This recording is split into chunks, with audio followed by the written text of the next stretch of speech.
கச்சேரி ஒன்றில் நடன அழகியுடன் சேர்ந்து ஆளும் கட்சி எம்எல்ஏ குத்தாட்டம் போட்டது பீகாரில் பெரும் சர்ச்சையை ஏற்படுத்தியுள்ளது. பீகார் மாநிலம் சிவான் மாவட்டத்தில் உள்ள பர்ஹாரியா தொகுதியிலிருந்து எம்எல்ஏவாக தேர்ந்தெடுக்கப்பட்டவர் ஷியாம் பகதூர் சிங்.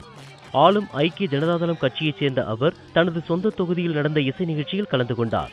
ஹிந்தி பாடல் ஒன்றுக்கு நடனமாடிக்கொண்டிருந்த இளம் பெண்களை உற்று பார்த்து கொண்டிருந்த எம்எல்ஏ ஷியாமுக்கு குதூகலம் பீரிட்டு கிளம்பியது.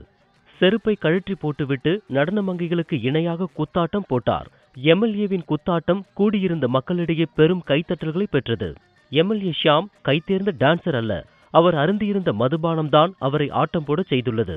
பீகாரில் மதுவிலக்கு அமலில் உள்ள நிலையில் ஆளும் கட்சி எம்எல்ஏவின் குடி மற்றும் கூத்து ஐக்கிய ஜனதாதளம் கட்சித் தலைவரும் முதல்வருமான நிதிஷ்குமாரை எரிச்சல் படுத்தியுள்ளது. அவர் மீது நடவடிக்கை எடுப்பது பற்றி நிதிஷ்குமார் ஆலோசித்து வருகிறார்.